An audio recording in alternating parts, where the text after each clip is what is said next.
Well, hello everybody. How's it going? Azren, the language nerd here. Hope you're having a fantastic Tuesday or whatever day and time it is for you right now. It's Tuesday as I'm recording this. This is another episode of Ask Azren. If you're new to these videos, it's pretty straightforward. I answer a variety of different questions that all have to do with language learning. We're joined again by Jared. Hello, Jared. Hello, hello. What is our fun fact today? That's a recurring segment. My fun fact today, well, I really love traveling. And right out of high school, when I was 18, I applied for a working holiday visa and I moved to Australia for 6 months. I like those working holiday visas. Yeah. Yeah, they give you a lot of freedom. You can stay in the country for up to a year, actually. And there's even possibilities to extend it when you're in the country. So. Mm-hmm. Yep. Yeah, I have a couple of friends now that are pretty good friends, and they came to Canada on working holiday visas. And that's how I met them. So it's a very convenient way to go to another country, and like tour around, work if you want to work. Mm-hmm. Do you have to work on a working holiday visa, or how does that work? No, you don't. You have to, right? You have the option to. So without a holiday visa, for example, if you, as a Canadian, if you wanted to go to Australia, without a working holiday visa, you could stay for 3 months. You couldn't work.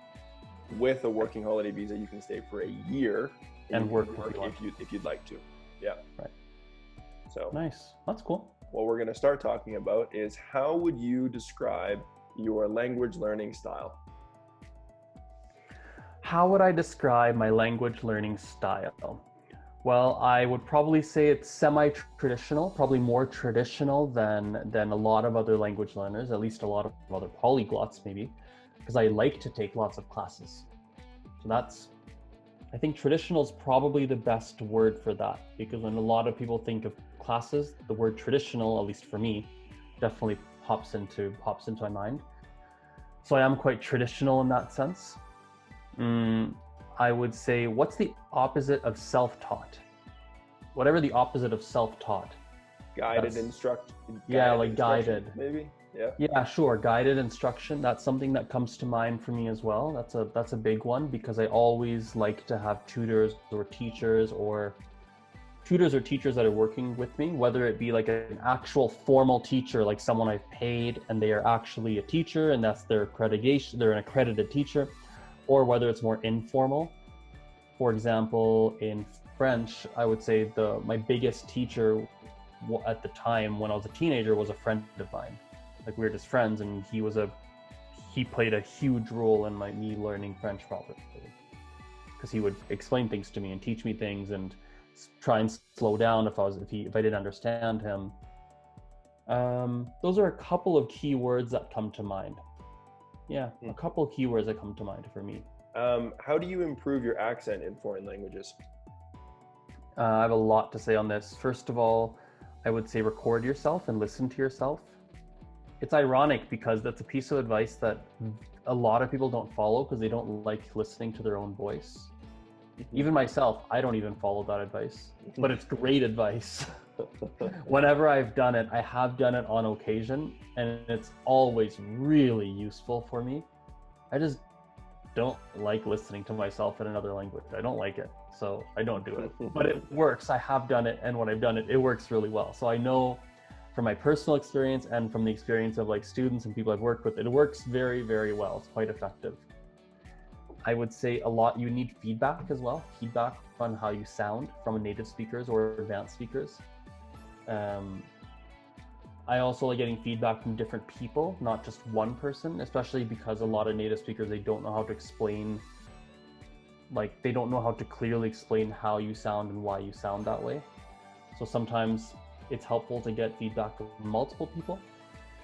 So I remember in India, like I noticed people would give me, I got the same piece of advice, almost in the exact same words from a few different people when I was learning Gujarati, which was, your pronunciation's perfect, but your tone is wrong. And I was like, what the heck does that even mean? I don't know what that means. It's definitely not tones in a technical sense, because Gujarati doesn't have tones. Like, does that mean my rhythm is wrong? Does that mean I sound like I hesitate? Like I couldn't quite figure it out. But clearly I got that piece of advice almost word per word from multiple people.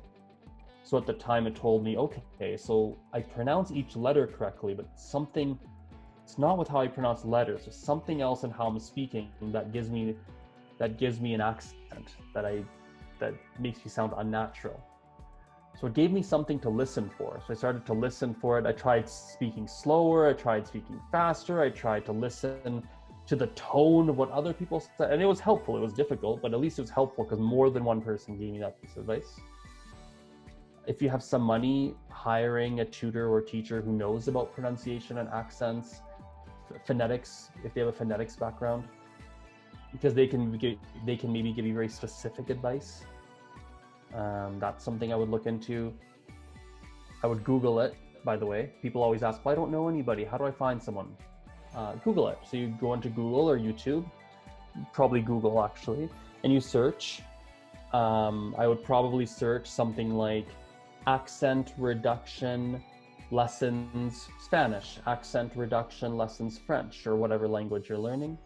Maybe even you might even say pronunciation lessons French, pronunciation lessons Spanish, pronunciation lessons English, right? Or maybe you change the search query again, programs to improve my pronunciation in French, programs.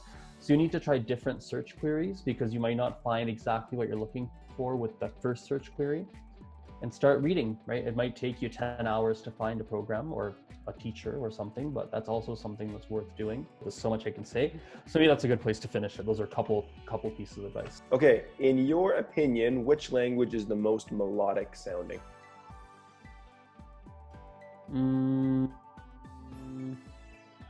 I'm gonna say French. I'm going to say French, not because I'm gonna give two answers. The first one I'll say French, and French is not because I actually think it sounds melodic, but it's because when I came back from France the very first time, I was told my French sounded so musical and melodic. It sounded so beautiful. Everyone told me. And I was like, oh yeah, I sound so melodic, and people loved it, and I took great pride in that. My real answer though is probably something like any language that uses more the front part of the mouth and not the back part of the mouth. Okay. So, for example, Spanish sounds more, or even like, I'm going to rephrase that. Something that uses the front part of the mouth and has like a lot of ups and downs in it. So French has a lot of like sounds in the back of your throat and a lot of nasal sounds like, and like, on, so it doesn't quite sound so melodic. It's not quite. But something like, I need to pinpoint a language. Like, I almost picture like a Welsh accent in English, or even like I've heard Welsh spoken. Welsh sounds quite melodic to me, or like Gaelic I've heard once or twice. It sounds quite melodic. Or here's a weird one. It's a weird one, but Arabic will sound melodic, and I know Arabic has a lot of sounds in the back of your throat and stuff, but it does sound melodic to me. Man, maybe I'm wrong. Maybe it's not the French sounding language that sound melodic, because Arabic does sound melodic to me too. I think German sounds very floofy. Floofy? Floofy. What does that mean? It sounds floofy. What is floofy? Sounds like a floofy. Like a lot of F sounds? I don't know. It just sounds floofy. I don't even know if floofy is a real word. I used to think people say it sounds really harsh. I think it sounds floofy, and that floofy is pretty close to melodic, right? Yeah. I'm not sure I'm familiar with that terminology, but sure. And you speak German too, right? It's like, yeah, it sounds floofy. I remember I was in Germany not that long ago, and I'm looking around, and like people are talking. I'm like, all I hear is floof, floof, floof, floof, floof. That's what I was hearing. So sounding, yeah, it sounds floofy. German gets a bad rap for how it sounds. People always say, oh, German speakers sound so angry. They sound like they're yelling at each other. And I just haven't found that to be true. No, me neither. It sounds so floofy. Floofy is nice. Floofy sounds floofy, right? It sounds good. Yeah. Yeah. Why is it that people, when you ask them that question, a lot of people will say French? French is the most melodic, it's the most romantic, it's the most beautiful language. I've heard that a lot from people. Maybe it's because of Paris and the reputation Paris has. Is it something to do with the language itself, or do you think it's totally culturally? I don't know, because it doesn't, it doesn't, like, it doesn't really sound that melodic to me when I hear it, and it never really has, except for when I was complimented as a teenager. Wow, you sound so melodic after coming back from France. But it doesn't. It almost, because when you look at a lot of words, especially when I teach, right, and you're helping people pronounce like an R or something, and you're going like trois, like spit flies out of your mouth when you say trois, right? Mm-hmm. And I'm not even over exaggerating. It's not like I'm exaggerating the R so spit comes out. Like, no, like it's trois. Trois is it's a very word that has that, right? Or like the nasals are quite, well, I mean, think of having a cold. When you have a cold, you sound stuffed up. And not to say French people sound stuffed up. It's a bad choice of words, actually. Stuffed up, it's a bad choice of words. But I don't know, I don't know why people say that. I don't quite think it does. I don't think it sounds bad. I think it sounds quite nice, but it doesn't rank in my head as a super melodic sounding language. I think of like Gaelic or like Irish English or even what's that language I was listening to recently? I was listening to something in it's on the tip of my tongue. It's an Aboriginal language in Peru, not Quechua, but another one. Oh, I wish I remember what it was. I was watching a video of a guy that traveled to Peru, and he was on the Uros Islands, and they speak another language there, and sometimes you'd hear them speaking in that language in the background, and I can't remember quite what it was, but it sounded quite... Was it Mayan? I don't know. I don't remember anymore. It wasn't Quechua. They speak Quechua in Peru, but I don't remember. It wasn't Quechua. I remember thinking it wasn't Quechua.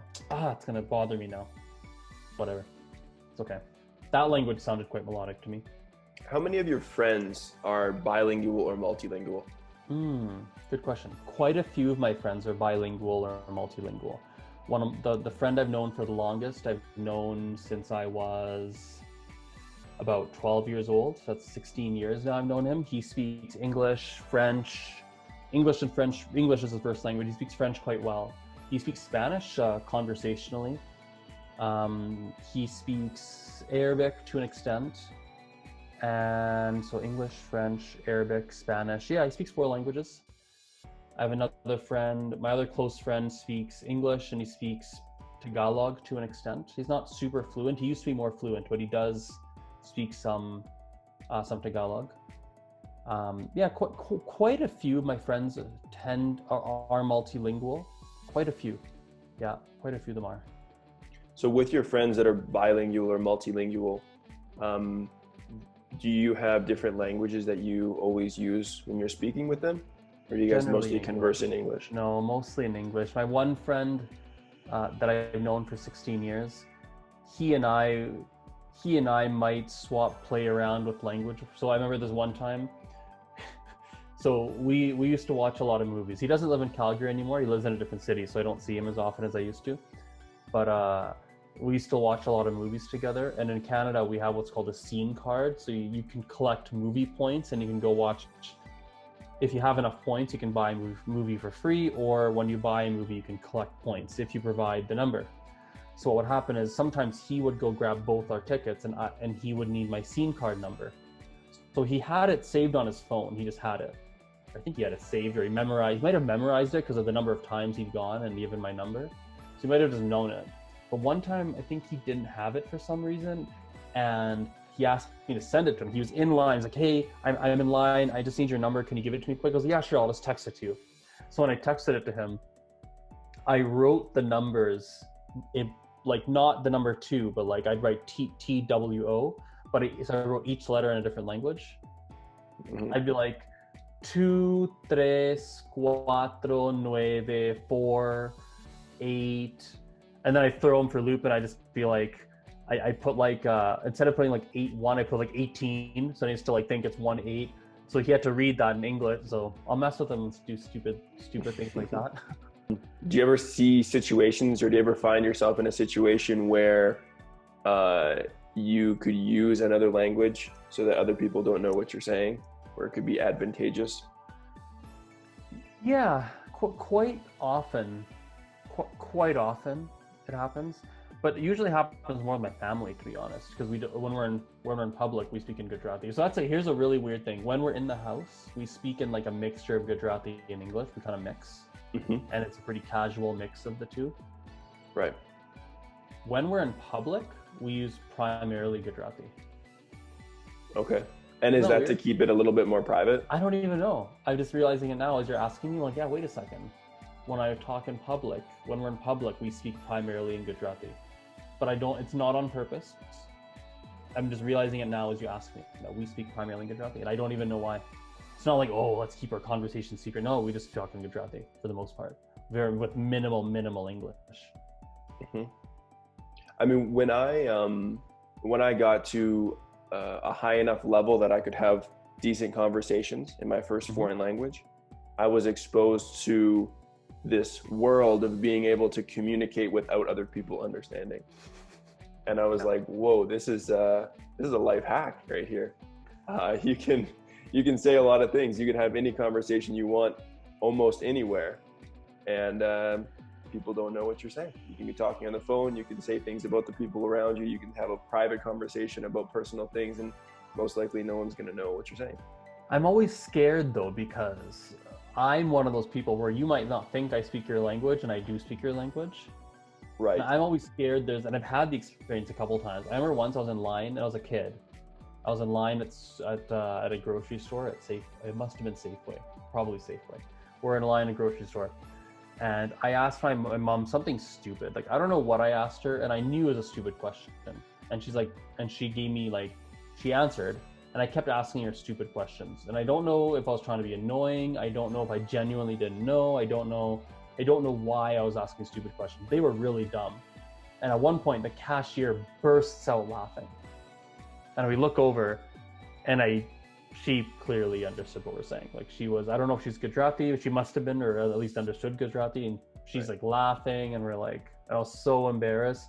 And she's like, yeah, see, you should have known better. So, so I'm always scared. Like, another experience I had, which was more of a cute experience, but I was teaching I think it was an intensive Spanish class, or maybe it was an intensive French class. I can't remember. This is pre-COVID. And we would have a classroom portion, but we'd also go do activities and go do things in Calgary together. So we were in TD. You know, TD in downtown has what's that shopping center called in TD? Core? Is that what it's called? Yeah, the Core. Yeah, Mm-hmm. The Core. So I was there, and there's like a crepe place there. So I'm eating a crepe, and these two old Chinese ladies start like hobbling by with their canes, and it's like hobbling by, and both of them kind of look at me, and I see them look at me as I'm eating and look at my food, and I hear them go in Mandarin, "What is that? What's he eating?" And they're walking slowly, so I can hear this whole conversation. And then goes, "I don't know. What do you think it is?" "I don't know. Never seen that before. Looks like some kind of pizza." "No, we don't eat pizzas like that, do you?" And I was like, listen, I was like, oh my God, they have no idea that I know what they're saying. They would not, they assume I have no clue. And I was tempted to be like, oh no, it's a crepe, and this is what it is, and explain in Mandarin. Mm-hmm. But then I was too scared, and I got too nervous, and I let them keep going. But yeah, it was quite amusing. It definitely depends on the environment, on, if you think people are going to understand what you're saying or not. Because, like, for example, with German, if I spoke German in a public place with a bunch of European-looking people, someone could very well speak German, right? They could be of German descent and they could understand it. If I'm speaking Tagalog and it's majority white people, the chances are no one's gonna know. Yeah, but you never know, man. I've seen some strange stuff. I saw this Indian guy and a Chinese guy. Oh, sorry. Excuse me, back up. I saw two Indian guys speaking in, I don't know what Asian language it was, but it was not Hindi or anything from India. I was a kid. I was probably I was a teenager. And I didn't speak Mandarin or any Asian languages apart from Gujarati, but I was like, they're speaking in something that sounds like Chinese. In my head, two brown guys at the soccer center, because I used to play soccer, and they're walking, and they're clearly speaking in some, I don't know if it's Cantonese or Mandarin, or I don't know what it was, because I didn't know enough to be able to pinpoint, oh, that must be this language. But I remember thinking, what the heck? That is so weird. You'd be shocked. I mean, who was telling me? Someone was telling me recently that they have a friend who's Indian, but is born and raised in Hong Kong. So they speak Cantonese, so they don't speak any Indian languages. Oh, interesting. So it's just sometimes you never know. I saw a girl in TNT the other day, which is an Asian supermarket, for those of you who don't know. a girl, and TNT is an Asian supermarket, so I guess it's not as weird, but like blonde hair, white skin, blue eyes, talking to her Chinese boyfriend, both of them speaking in Mandarin to each other. Wow. I did have an experience as well on the U of C, the University of Calgary campus, where I was with some of my Filipino friends and we were speaking Tagalog with each other in the library. And this guy sitting across the table from us, he's, you know, really white. He's got red hair, red beard, and he just like looks over and is like, "You guys are speaking Tagalog." And he spoke it fluently because he was raised in the Philippines up until he was 18 years old. And you would never have guessed it looking at him. And it was like, what the heck? And so we were like all chatting with each other, and it was cool. And you get the opposite too. Like people think I speak Hindi. They just assume I speak Hindi. They just assume I do. And right. And it's weird that I don't, because like they'll always ask me, "Do you speak Hindi?" And then I used to reply, "No, but I speak Gujarati," which they would interpret as, "Oh, okay, so you speak Hindi," because they're so close. And Gujaratis all speak Hindi. Like you'll be hard pressed to find a Gujarati who doesn't speak Hindi. It's very difficult to find. So they'd be like, so they used to be like, "Oh, okay, so you speak Hindi." So they'd speak to me in Hindi. Now I'll just be like, "Oh no, sorry, I don't." And they're like, "Oh." And then they're like, and they give you that look like, "Oh, you don't speak. Oh no. So I guess we have to speak in English then." Or, although I probably could say, I probably could reply that way now because I understand enough Hindi to, depending on the context, I could probably get by. But like most likely someone from a different region in India wouldn't speak Gujarati unless they were from there. No. Yeah, because in India, the way it works is northern, so let's keep southern India out of it for a second. Northern India, the way it works is basically most people are going to have two mother tongues. They're going to have the regional language and Hindi. Okay. So if you're in Gujarat, the regional language is Gujarati, but then the national language is Hindi, so you're going to also speak Hindi. So most people will speak both. If you live in Punjab, you'll speak Punjabi and you'll speak Hindi. So even in India, even in like Gujarat, I remember one thing that not surprised me, but I definitely noticed it, would be that there would be a noticeable amount of people that didn't speak Gujarati in Gujarat because they moved from a different region. They just use Hindi in their everyday. Yeah, they just use Hindi, and everyone's bilingual in Hindi. So sometimes I'd walk up to someone and I would just like say something, like I'd want to buy something or ask them something, and I just speak in Gujarati, and they'd reply in Hindi, and I wouldn't always understand. They'd be like, "Why don't you understand?" They'd look at me like, "Do you speak Gujarati?" They're like, "No." Oh, then we said kind of like look. Would they understand you?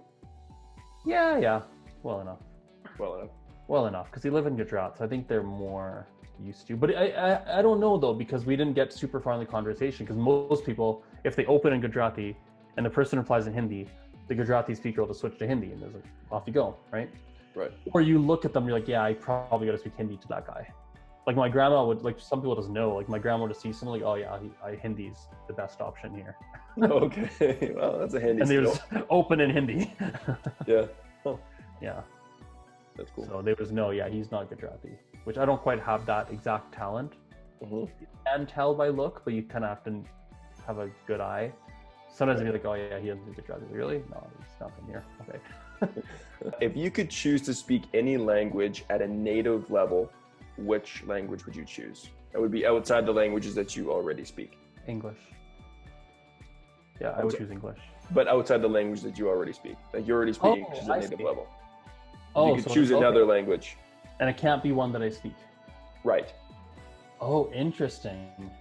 Very interesting. I would probably pick like, that's interesting. I know like immediately if I could pick the language from my native language, I'd pick English for sure. That's a good one. Like that's a very, very practical language to know. And it's like really is beneficial to have that as your first language. Super beneficial in today's world, I find. Yeah. If I had to pick something and it wasn't like French or Mandarin or Spanish or anything like that, I probably, first one that comes to mind is Hindi, because that's just useful for a brown guy. Right. Just kind of nice. It's useful for a brown guy. Or I might also pick something that's like really off the map, like something really strange for an Indian guy to speak as their first language, like something like Zulu or something. Yeah. Like Zulu or something where like, or Cantonese. There's another one, Cantonese, or even like a smaller language, like something that's not quite as well known, like something like take like a Chinese dialect, like Shanghainese or like something like that. Mm-hmm.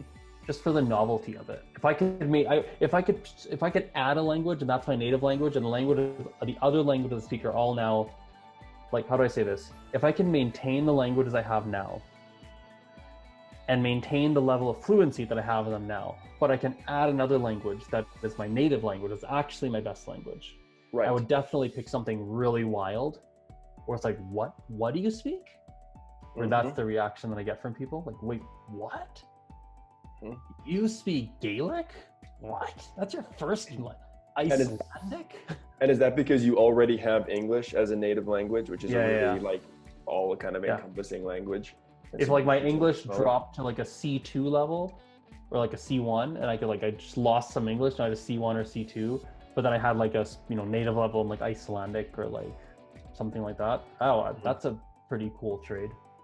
Yeah. It's worth the looks on people's faces. Like, what? How did that happen? Well, it's funny. I mean, I was talking to this guy named Jared, and we kind of had this hypothetical situation, and then next day I woke up, and here we are.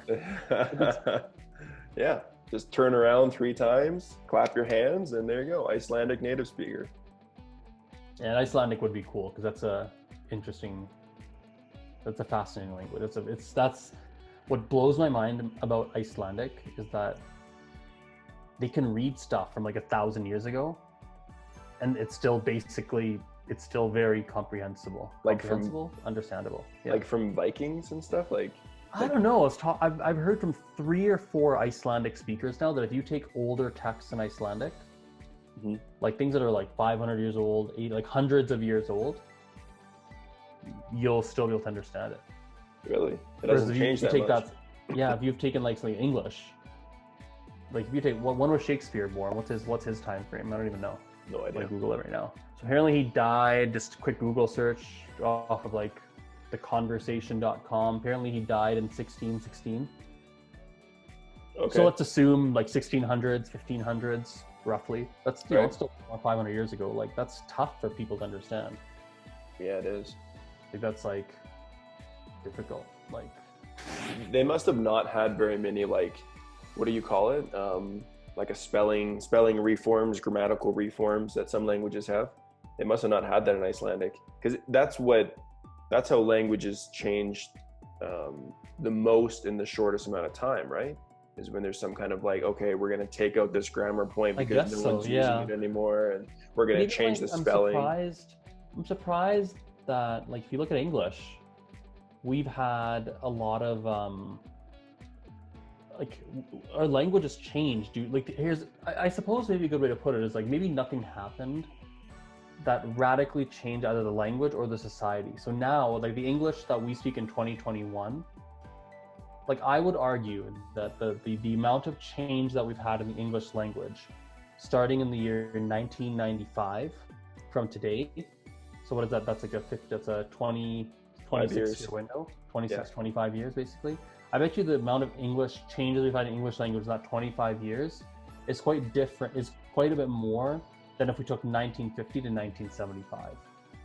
Or like 1970, and the reason I say that is or like 1975 to 2000, for example. Because we have the internet, which is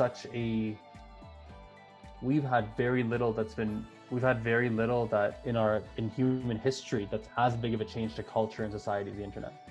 That's true. Very little. Maybe the printing press. Maybe not the invention of cars, sure, but that's not as meaningful as the internet. Have we had anything as powerful as the internet in our history? Discovering fire, that comes to mind. That was pretty meaningful. That was a huge thing for human beings. The wheel, maybe. The wheel, yep. Maybe the wheel. But like internet's so much bigger than the wheel. Like internet is huge. It's really huge. Like it changes our language. Like now we have things like BRB. And even that's even out of fashion now. Who says BRB nowadays? Who the heck writes BRB? Be right back. Who writes that? I think abbreviations came earlier than the internet. I think the internet really expanded in that area, but I think they started with the I might be wrong, but I think they started with the telegraph, because you paid per word. Yep. And so it was cheaper to type BRB or whatever their equivalent was. Or even like I saw the other day, like I just saw someone post some picture and it was YAASS Queen. So YAA, like yes, but yes. Right? Okay, yeah. And she's like saying like good job to whatever friend had done, like whatever, right? Calling her queen, like yes, queen, whatever. I understand. Like we all see that, we all know what that means. Well, actually, interestingly, in our generation we do. I wonder if an older, like my mom would maybe not, interestingly, and she's not that much older. She's only 20 years older than me, so she might not even fully realize. Like my mom can't use emojis. She does not understand emojis. She doesn't use them because she doesn't understand what they mean. That's like a bit off for her. Well, like let's take the Queen example. Like we didn't talk that way 10 years ago. Yeah. Did we? No, I don't think so. Definitely That's not. a new, like someone looking at that in the year 2000 would look at that phrase. Someone said it or wrote it and be like, what does that mean? And that's an internet thing, right? If you took the new words that we'd say like our generation uses, or even maybe a generation younger, it's all within 5 years. Yeah. Like lit, fam, queen, all those it's been in 5 years. And a lot of us use the internet. Like look at like even words like that mean something now that didn't mean something even 2 years ago, like a hype house. A hype house? What is that? I've never heard that. Oh, that's like those, that started, I'm pretty sure that started on TikTok is where that started. That's a thing now, a hype house. A hype house is like where a bunch of creators live in one house. Oh, right. Okay. A hype house. The hype like that's super new. Like that's a new, that's the thing. Like if you say that to any 16-year-old, they're going to know what a hype house is. Like most of them, many of them will. They're going to know. Yeah. And so many words come out of a really specific context. Like even gaming, there's so much vocabulary that comes from gaming that it comes into real life, but it starts in a very specific place. Hip hop is another one. Totally. Hip hop is a big influence on culture. And like how we view things, like it starts like, in hip hop and then it evolves over time and then it kind of enters the mainstream. Yeah, absolutely. Yeah, just like pop culture in general, really. It's just like we show any pop culture, like shows, movies, like hasta la vista baby, like we all know that, and it comes from a single movie, like one line in one movie, or like that's what she said. Remember that was a thing a second ago. I mean, we don't say it quite as often as we used to, but that was like a huge thing. Where that's at The Office, I think, right? They used it in The Office, but I don't think that's where it came from. But I think that's where, if I remember correctly, it became, at least in my experience, that's where like it became super. I used to hear it that's where I heard it. Like I heard it not in The Office, but I heard it after that Office episode. Okay, right. And that's when I would hear it all the time, and I was like, what is this? Where does it come from? What? I didn't understand it, but I was like, what the heck said? What is this? That's what she said. What the hell is this? Right. Who's she? What did she say? Why did she say that? Yeah. So anyway, Icelandic didn't have any major things that happened that maybe like shook the language up or culture a lot. Maybe, I don't know. I don't know the history of it, so I wouldn't know. I don't know why that happens, or why that happened rather. Yeah, me either. But that's the language you choose to speak at a native level. Maybe. Yeah, or the whole concept of something that makes people go, what? Yeah. Why? How? Like, how did that happen? Shock value. I like Shock value. Yeah. All right, everybody. Well, thank you for watching. That was a fun episode. And yeah, we'll talk later. See you later. See you.